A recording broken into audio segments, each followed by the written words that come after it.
नहीं बचना चाहिए, सबको पकड़िए, सबको। ये कोरोना का धजिया उड़ा दिया है सब। भाग भाग जल्दी। सर अरे क्या मिश्रा जी, होटलवा के पीछे देख रहे हैं? अच्छा बेटा रंगीन मिजाज, पकड़िए दोनों को, पकड़िए सब।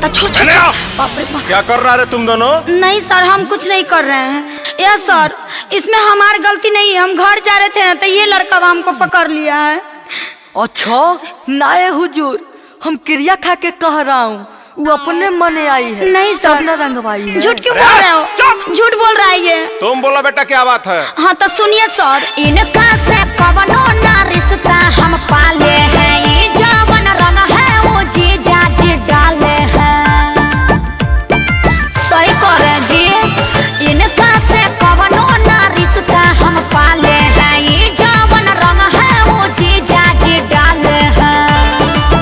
हम तो जाता रही घरे, अचके में ही पकड़ा कलाई है। ना हुजूर, हम आखिर क्रिया कह रहा हूँ, ये जवन रंग है वो हमरे से डलवाई। नहीं साहब, ये झूठ बोल रहा है। अरे अपने तक खूब मला वाई है, खरी हानी बोला के फगुआ में बहनल पा भीतर जी साहेब हमके फंसा। चुप रहा।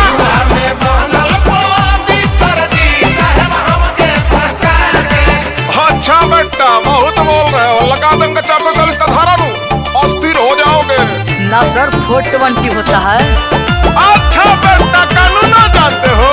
देख रहे हैं ना सर, कैसे जुबान लड़ा रहा है। जाइबे का भीतर। पहले धके कलैया जी मिटाया ललैया, फिर रंग दिया हमारा ऐसा है जबरी तलैया।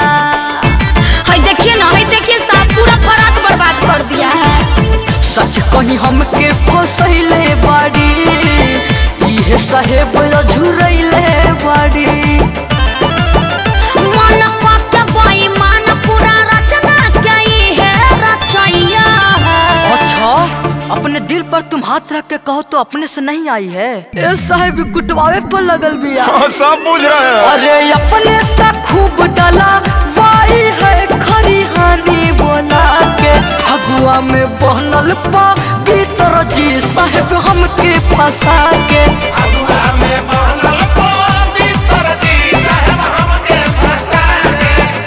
अरे हमको भगवा समझते हो? पुलिस में सही भर्ती हो गए?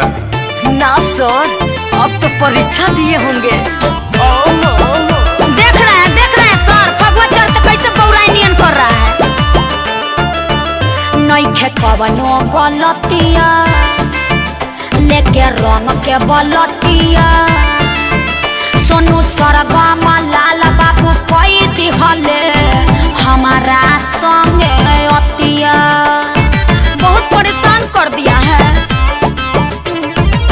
लड़की के चक्कर बेकार बड़ुए, कहले बजे जानकार बड़ुए। लंदन यूनिवर्सिटी में पढ़त रहा। मन किया बेचैन सबाय करे लगा बल बलैया है। एकरा का कहे हम, ई माथा पगला के रख दिया है। हम पागल किए हैं कि तुम हमको पगलवा दी हो।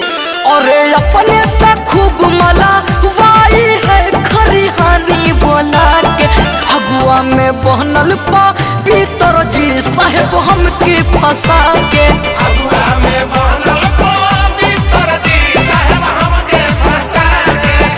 आईपीसी धारा 9/2/11 के चक्कर में दोनों प्रेमी प्रेमिका को होली खेलने की इजाजत दे जाती है। Order order.